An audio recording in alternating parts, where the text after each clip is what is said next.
WordPress এর dashboard নিয়ে যা আলোচনা ছিল গত পর্বে আমরা সেটা শেষ করে ফেলেছি। আজকে আমরা যেটা নিয়ে আলোচনা করব সেটা হচ্ছে আমরা আমাদের হোম পেজ একটা পেজকে কিভাবে এডিট করতে পারি। মিনস আমাদের ইনফরমেশন গুলো কিভাবে আমরা আমাদের ওয়েব পেজে শো করাতে পারি সেটা নিয়ে আলোচনা করব। সো আমরা আগেই বলেছিলাম যে এই থিমটা based on Elementor। So Elementor একটা প্লাগইন, যে প্লাগইনটা দিয়ে আমরা আ প্লাগইন একটা বিল্ডার হিসেবে কাজ করতেছে Elementor এখানে। সো আমরা আমাদের ওয়েবসাইটটাকে এই Elementor এই প্লাগইনের থ্রুতে, মানে এটার সাহায্যে আমরা এটাকে এডিট করব। সো এখন আমি সহজভাবে যাই। আম সরি। আচ্ছা, এখানে আমি ১ম এ আমরা ড্যাশবোর্ডে ঢুকি। ড্যাশবোর্ড থেকে আমরা পেজেস এ যাব। Dashboard, pages, all pages. এখানে গেলে আমাদের ওয়েবসাইটে যতগুলো পেজ আছে, সবগুলো পেজ এখানে আমরা দেখতে পাবো। সো আমরা যেহেতু হোম পেজটাকে এডিট করব, আমরা এখানে দেখেন হোভার করার সাথে অনেকগুলো অপশন নিচে আসছে। সো আ শুরুতে এডিট অপশন যেটা, সেটা বাই ডিফল্ট একটা অপশন। সেটাতে আপনি যদি ক্লিক করেন গুটেনবার্গ অথবা ক্লাসিক এডিটর, মানে ওয়ার্ডপ্রেস এর নিজস্ব কিছু এডিটর আছে, সেই এডিটরটা ওপেন হবে। সো এটা কিছুটা বোরিং, পাশাপাশি এত বেশি হেল্পফুল না যারা আসলে অ্যাডভান্স লেভেলে কাজ করতে চায়। সো এরপরে যদি কুইক সেটিংস এ দেখেন, আমরা যদি কুইক সেটিংস এ ক্লিকও করি, আমরা দেখতে পাবো যে আমরা কুইকলি আমরা ডেট চেঞ্জ করতে পারবো, মাস চেঞ্জ করতে পারবো, ইয়ার চেঞ্জ করতে পারবো। ইভেন আমরা টাইমটাও চেঞ্জ করে দিতে পারবো। সেটা কুইকলি, আমাদের বড় কোনো পেজ এডিটর ওপেন করতে হবে না। ইভেন চাইলে আমরা আমাদের পেজে যে টাইটেল, সেটা হোম থেকে আমাদের ওয়েবসাইটের নাম পর্যন্ত আমরা লিখতে পারবো, অথবা স্ল্যাগ। স্ল্যাগ মিনস হচ্ছে আপনার ডোমেইন যেটা থাকবে সেটার স্ল্যাশ এর পরবর্তীতে সমস্ত অংশটাকে বলা হয় স্ল্যাগ। ইউআরএল স্ল্যাগ বলা হয়। তো যদিও এটা যেহেতু হোম পেজ, সো এই আমাদের ডোমেইনের পরে আকরাম হোসেন.অনলাইন এর পরে এই হোম যেই ওয়ার্ড যেটা আছে, সেটা শো করে না। নরমালি হোম পেজের ক্ষেত্রে হোম পেজের যে ডোমেইন ইটসেলফ সেটাই শো করে। সো বাকি পেজেস গুলোর ক্ষেত্রে আবার ঠিকই শো করবে। লাইক ওয়ার্ক এর ক্ষেত্রে যদি দেখেন, তাহলে akramhosen.com.online/on ওয়ার্কস, সেই ডোমেইনে গেলে, সেই ইউআরএল এ গেলে আপনি এই পেজে ঢুকতে পারবেন। সো এর পরবর্তীতে দেখেন এই অপশন আছে ট্র্যাশ। এটা আপনি বুঝতে পারতেছেন, আপনি এক ক্লিকে পেজটাকে ট্র্যাশে নিয়ে যেতে পারবেন। সো এটা নরমালি যখন আমরা কোনো পেজকে ডিলিট করে দেই তখন সেটা হয়। এরপরে ভিউ। তো এটা যদি আপনি ক্লিক করেন, এখানে ওপেন হয়ে যাবে। আমি কমান্ড বা কন্ট্রোল চেপে আমি ভিউতে ক্লিক করলে আমি আমার হোম পেজে চলে যাব। অথবা যদি এই পেজ থেকেও দেখেন, এটাতে প্রিভিউ দেখাচ্ছে কারণ এটা ড্রাফট আছে। এটা আমরা পাবলিশ করি নাই। দ্যাটস ওয়াই এখানে প্রিভিউ দেখাচ্ছে। আপনি ভিউ দেখতে পারবেন না। এর পরবর্তীতে যে অপশনটা আসছে সেটা হচ্ছে আমাদের কার্যকরী, আজকের ভিডিওর জন্য কার্যকরী একটা অপশন। সেটা হচ্ছে এডিট উইথ এলিমেন্টর। সো এটা একটা প্লাগইন। আমি আগেও বলেছি এই প্লাগইনটা আপনি প্লাগইনস অপশনে গেলে আপনি দেখতে পাবেন যে আপনার প্লাগইনস এর মধ্যে এলিমেন্টর প্লাগইন এখানে আপডেট চাচ্ছে। আপনারা চাইলে এখান থেকে আপডেট দিতে পারেন, অথবা এখানেও ক্লিক করে আপডেট দিতে পারেন। ড্যাশবোর্ডের উপর হোভার করলে হোমের নিচে আপডেটস আছে। কতগুলো আপডেট চাইছে ততগুলো এখানে নাম্বার শো করবে, সেখানে গিয়ে দিতে পারেন। সো এটা আপনি অবশ্যই, প্রত্যেকটা প্লাগইন, প্রত্যেকটা থিম অবশ্যই আপডেটেড ভার্সনে রাখা উচিত। কারণ তারা বিভিন্ন ধরনের আপডেট এখানে নিয়ে আসে, যে আপডেটগুলো আসলে উপকারী অথবা লেটেস্ট ফিচার এখানে যুক্ত হয়। সো আপডেট সবসময় আমাদেরকে রাখতে হবে। এরপরে আমরা এখানেও যদি দেখি, আমাদের হোম পেজে যদি আসি, আমরা যদি লগড ইন অবস্থায় থাকি অ্যাডমিন হিসেবে, সো আমরা এখানে উপরে বারগুলো দেখতে পাবো। এই বারের উপরে যদি আমরা edit with Elementor A click করি, যেই অপশনে নিয়ে আসবে, উইথ দ্য সেম ওয়ে আমরা যদি এই পেজের এখানে এসে এডিট উইথ এলিমেন্টর এটাতে ক্লিক করি, আমরা এখানে কমান্ড প্রেস করে বা কন্ট্রোল প্রেস করে আমরা ক্লিক করেছি, তাই আমাদের নিউ ট্যাবে ওপেন হয়েছে। সো আমরা দেখতে পাবো এখানে একটু লোড নেবে। সো অনেক সময় দেখতে পাবেন যে আপডেট হচ্ছে না বা লোড হচ্ছে না এটা। তখন আপনার প্লাগইনটাকে আপডেট করে নিবেন, অথবা আপনারা চাইলে এই প্লাগইনটাকে আনইনস্টল করেও দেখতে পারেন। এটা হয় অনেক সময়, অনেক সাইটের ক্ষেত্রে এটা হয়ে থাকে। তো আমরা এই টিউটোরিয়াল গুলাকে একটু হাইড করে দিচ্ছি। আমরা ইনিশিয়ালি যদি দেখি যে এখানে আসলে ও আপনি যদি নতুন হয়ে থাকেন এলিমেন্টর এর উপরে, তাহলে আপনার কাছে হয়তো কিছুটা আনইজি লাগতেছে। কিন্তু টু বি অনেস্ট এত বেশি আপনাকে শিখাবো না যে যেটা আপনার কাছে বোরিং লাগবে। আপনি নরমালি দেখতে পাবেন যে ধরেন, আ ১ম এ যেটা আমি এডিটেবল যেটা দেখতে পাচ্ছি সেটা হচ্ছে উপরে আমার হাই আই এম এ, এটাতে আমি দেখতে পাচ্ছি এখানে একটা ফ্যান আইকন আছে। এই যে ফ্যান আইকনে যদি ক্লিক করি, আপনি এই পাশে একটু লক্ষ্য করেন সাইড বারে। একই লিখা এখানেও কিন্তু শো করতেছে। ঠিক না? সো এটা একটা শো করতেছে। এরপরে যদি নিচে দেখেন, নিচে দেখলেন এখানে আমি যখন এটার উপরে ক্লিক করতেছি অথবা এই ফ্যান আইকনে ক্লিক করি, তাহলে দেখতে পাবেন ভিজুয়াল ডিজাইনার যেটা আছে সেটাও এখানে শো করতেছে। এরপরে নিচের অপশন এই যে দেখেন, বেসড অন মিয়ামি। সো এটা শো করতেছে এখানে। এরপরে আমি যদি ইমেজের উপরে হোভার করি একটা ফ্যান আইকন দেখতে পাবো অথবা ইমেজের উপরেও যদি ক্লিক করি আমি, এরপরে আমি দেখতে পাবো এখানে চুজ ইমেজ, ইমেজের রেজোলিউশন, ক্যাপশন, লিঙ্কস এগুলো অপশন এখানে দেখাচ্ছে। সো আশা করি এটা আপনি বুঝে গেছেন যে এটা আ জাস্ট আমি ক্লিক করা মানে হচ্ছে সিলেক্ট করা। সিলেক্ট করলেই পাশে আমাকে অপশন দিচ্ছে যে আমি কোনোভাবে এটা চেঞ্জ করব কিনা। ধরেন হাই I am an হবে যেহেতু SEO র আগে an বসবে। So SEO, SEO professional based on আচ্ছা এটা বিশাল বড় হয়ে গেল। তবে আমরা এটা এখানে আমরা যদি স্টাইলে ক্লিক করি, স্টাইলে ক্লিক করার পরে আমরা শুরুতেই দেখতে পাবো অ্যালাইনমেন্ট। সো অ্যালাইনমেন্ট এ দেখবেন স্টার্ট, সেন্টার, এন্ড এরপরে জাস্টিফাইড। জাস্টিফাইড দিলে ২ টা সমান, সমান হয়। এরপরে টাইপোগ্রাফি এটা বেশি, বেশি কাজে লাগে। তো টাইপোগ্রাফিতে যদি আমরা ক্লিক করি আমরা এখানে দেখতে পাবো যে আমাদের ফ্যামিলি মানে ফন্ট ফ্যামিলি ডিফল্ট অবস্থায় আছে। এখন ডিফল্ট আমি ব্যক্তিগতভাবে দেখি নাই যে এটার ডিফল্ট ফন্ট ফ্যামিলি কি? সো আমরা চাইলে এখান থেকে এটা ফন্ট ফ্যামিলিটা এখান থেকে চেঞ্জ করে দিতে পারবো। তাহমা, এরপরে সবাই যেটা সবচাইতে বেশি এলিমেন্টারি এর ক্ষেত্রে পপিন্স। এই যে দেখেন পপিন্স এই ফন্টটা অনেক ভালো লাগে অনেকের কাছে। আমিও ব্যক্তিগতভাবে পছন্দ করি। সো এটা গেল এখানে। এরপরে এই যে এখানে দেখেন এটার পিক্সেল হচ্ছে ১১২ পিক্সেল সাইজ। সো আমি এটা এখানে সাইজটা আরো কমায় দিলাম। কারণ যেহেতু বাংলাদেশ লেখার পর এটা ভেঙে গেছে। সো এখন একটা স্ট্যান্ডার্ড মানে আসছে। সো হোপফুলি আপনি এটা বুঝে গেছেন যে এখন এর নিচে যেটা আমি চেঞ্জ করলাম, উপরেরটা উইথ দ্যা সেম ওয়ে আমি চেঞ্জ করতে পারব। কিন্তু আপনি দেখতে পাচ্ছেন যে উপরের যেই বা উপরে বা নিচের যেই ফন্টের স্টাইল, এই মাঝের ফন্টের স্টাইল সেম না। সো এখানে কি হইলো, এইটা যদি আপনি এখানে আবার স্টাইলে আসেন, এসে যদি আপনি টাইপোগ্রাফিতে ক্লিক করেন, তারপরে দেখেন এখানে ফন্ট ফ্যামিলিটাই চেঞ্জড।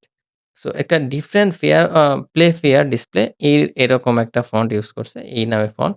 তো এই ফন্টের সিস্টেমটা এরকম। সো আপনারা যারা অন্তত Microsoft Word নিয়ে কাজ করেছেন, আপনারা এটা জানেন যে একেকটা ফন্ট একেকটা স্টাইলের হয়ে থাকে। সো একই স্টাইল এখানে ইউস করা হইছে।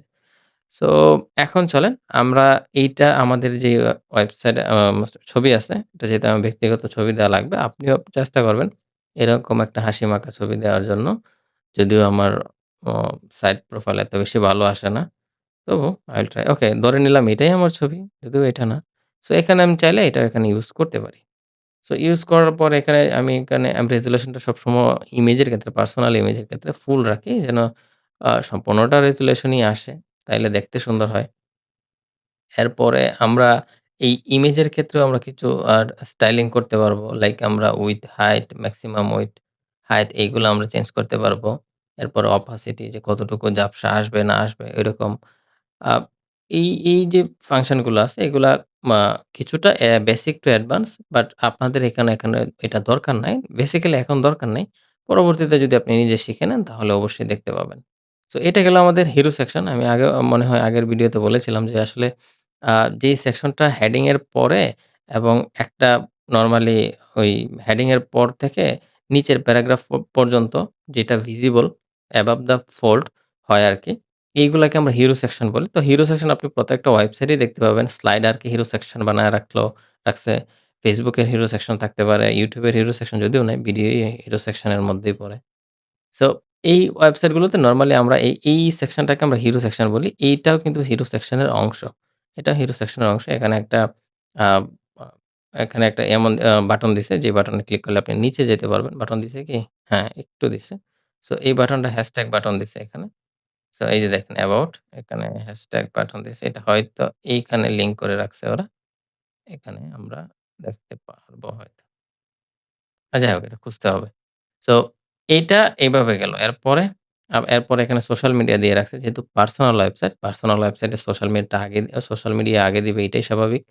এখানে ক্লিক করলাম। ক্লিক করার পরেই দেখলেন যে এখানে চলে আসছে। এরপরে আমি এই আইটেমগুলোর মধ্যে যদি ক্লিক করি, আইটেমের আইকন দেখাচ্ছে। একদম এসভিজি ফাইল আপনি চাইলে আপলোড করতে পারেন অথবা নতুন করে চুজ করতে পারেন। হিউজ পরিমাণে এখানে আইকন আছে ফন্ট awesome এর। সো এরপরে Dribbble আছে, LinkedIn আছে। আপনি চাইলে Facebook ও এড করতে পারেন। ধরেন আমরা Facebook টা এড করলাম। এই যে দেখেন এখানে এটা Facebook। এখানে যদি আমরা লিখে দেই Facebook, আমাদের কিন্তু Facebook এখানে আ এড হয়ে গেল। ওকে, Facebook এর কালার, হোভার কালার আর এটার কালার মিলতেছে না। আমরা মিলতেছে। ঠিক আছে।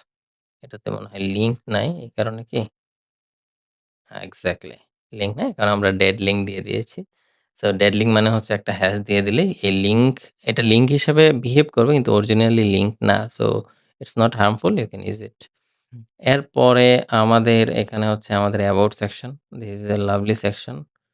এরপর এটা হচ্ছে একটা বাটন। সো সেম ওয়ে আপনি যদি এখানে ক্লিক করেন, আপনি এখান থেকে এটা চেঞ্জ করে 1 2 দিতে পারবেন অ্যাবাউট মি, অথবা অ্যাবাউট মি এর জায়গায় অ্যাবাউট আপনার নাম দিতে পারেন, অ্যাবাউট আকরাম। সো দেওয়া যায়। এরপরে আমরা এই সেকশনটাকে এখান থেকে দেখেন আমরা এটা সিলেক্ট করার সাথে, সাথে এটা চুজ করতে আমাদেরকে দিচ্ছে। এরপরে নিচে আরেকটা প্যারাগ্রাফ আছে। এটা ছোট। সো এটা যখন আমরা এখানে ক্লিক করব, করলে এই যে দেখেন এটা চলে আসছে। এটা একটা বাটন। এই যে দেখেন এটা একটা বাটন দিয়ে রাখছে।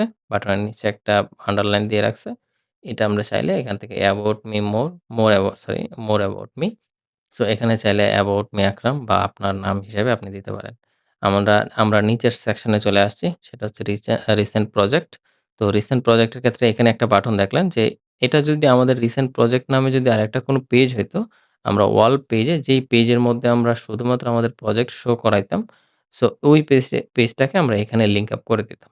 সো এটা হচ্ছে এইরকম আরকি। কিন্তু এখানে আমরা জাস্ট ডিসপ্লে করাচ্ছি আমাদের রিসেন্ট যে হ্যাঁ, ৫ টা আমাদের রিসেন্ট প্রজেক্ট আমরা এখানে শো করাচ্ছি। কিন্তু আমরা এরকম হইতে পারে, আমরা যেহেতু পার্সোনাল ওয়েবসাইট পোর্টফোলিও হিসেবে আমরা ১০-২০ টা প্রজেক্ট আমরা অবশ্যই এখানে এড করে দেব।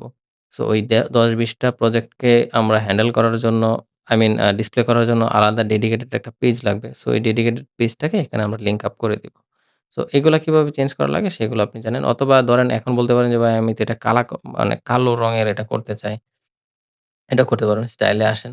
এসে যদি এখানে দেখেন, এখানে যেটা আছে সেটা চেঞ্জ করে সাদা, কালো আপনি সব করতে পারবেন। আপনি সব করতে পারেন এবং এটা হচ্ছে হোভার। তো হোভার মিনস হচ্ছে যেটা আপনি মানে ওইটার উপরে যদি মাউস রাখেন, মাউসের কার্সারটা রাখেন, তাহলে এটা কিরকম বিহেভ করবে। এই যে দেখেন আমি মোর মি অ্যাবাউট মি এটাতে যখন আমি নরমালি এটা কালো আছে। এটাতে যখন আমি হোভার করতেছি, মানে এটা মাউসের কার্সারটা নিতেছি, তখন এটার কালার চেঞ্জ হচ্ছে। এটা হচ্ছে হোভার ইফেক্ট। সো এটা চাইলে আপনি এখান থেকে এই যে দেখেন নরমাল মোডে এটা কালো আছে অথবা এইরকম কালার আছে। আমরা যদি এটা হোভার মোডে যাই, আমরা কালো যদি করে দেই, এই যে দেখেন এখন এটা হচ্ছে না কেন? সরি, এটা লিঙ্ক কালার। এখানে তো লিঙ্ক আমি আমি আ আই এম সরি। এটা লিঙ্ক কালার হেডিং। আমাদের কি লিঙ্ক নাই? ওই যে আমি দাঁড়ান দিচ্ছি। ওকে। এখন হবে আশা করি। এই যে দেখেন। এতক্ষণ এটা লিঙ্কড ছিল না। নরমালি এই যে দেখেন এটা লিঙ্ক ছিল না। সো এটা হোভার ইফেক্ট কাজ করতেছিল না। এখন এটা লিঙ্ক হয়ে গেল। এখন কিন্তু এটার হোভার ইফেক্ট কাজ করতেছে। সো আমরা হেডিং কে লিঙ্ক অবশ্যই করি না। এটা যেভাবে আছে সেভাবে থাক। তবে আপনি জেনে রাখেন নরমালি হোভার ইফেক্ট এভাবেই কাজ করে। সো এটা এভাবে গেল। এখানেও দেখেন একটা হোভার ইফেক্ট আছে। এরপর আমরা যদি প্রজেক্টে যাই, প্রত্যেকটা প্রজেক্টের উপরে যখন আপনি ক্লিক করবেন, আপনি দেখতে পাবেন যে এগুলা প্রত্যেকটা স্ট্যাটিক, মানে কোনটাই ডায়নামিক্যালি অন্য কোন জায়গা থেকে আসতেছে না। আপনি এটা একটা পেজে যখন ওপেন করবেন, ওই পেজ থেকে চেঞ্জ করতে পারবেন। সো এখানে দেখেন আমাদের যে গুলা আইজ্যাক ইন্ডাস্ট্রিজ, এটা আমরা এখান থেকে চেঞ্জ করতে পারবো। ভিজুয়াল আইডেন্টিটি এটাও এখান থেকে চেঞ্জ করতে পারবো। ইভেন আমরা চেঞ্জ করতে পারবো এই ইমেজটাকে আমাদের মন মতো। সেম ওয়ে আপনি এখান থেকে এটাও চেঞ্জ করতে পারবেন, এটাও চেঞ্জ করতে পারবেন। বাকি যেগুলো আছে সবগুলোই আপনি দেখতে পাচ্ছেন যে কোনো কিছুই একদমই আহামরি কঠিন কোনো কিছু না। সবগুলোই আপনি আপনার হাতের নাগালে আপনি আপনার মতো কাস্টমাইজ করে তারপর নিয়ে নিতে পারবেন। এগুলো হচ্ছে টেস্টিমোনিয়াল। এখানে আপনার ক্লায়েন্টের ছবি দিবেন। ক্লায়েন্টে কি বলল, ক্লায়েন্টের নাম কি, কোন কোম্পানি সিইও অথবা সিএফও, সিওও যা যেটাই হবে সেটা আপনি এখানে লিখে দিবেন। এটা একটা টেস্টিমোনিয়াল হয়ে গেল। এরপরে আপনার নাম, আপনার ইমেইল, এখানে ইমেইলটা দিতে বলতেছে। ইমেইলটা দিয়ে দিবেন। Let's work together. এগুলো যেগুলো আছে এগুলো হোপফুলি একই। আমার আপনার সবারই একই হবে। বাকি পরবর্তী ভিডিওতে আমরা আলোচনা করব কিভাবে আমরা আমাদের হেডার এবং আমাদের ফুটার, যদিও দরকার ছিল এই ভিডিওর আগে হেডার এবং ফুটার নিয়ে আলোচনা করা। তবে জাস্ট হোম পেজ বলে আমি করে দিয়েছি। আশা করি সমস্যা নাই। সম্পূর্ণ কোর্সে অবশ্যই এটা ফুলফিল করা হবে।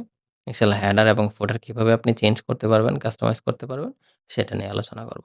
Thanks for watching.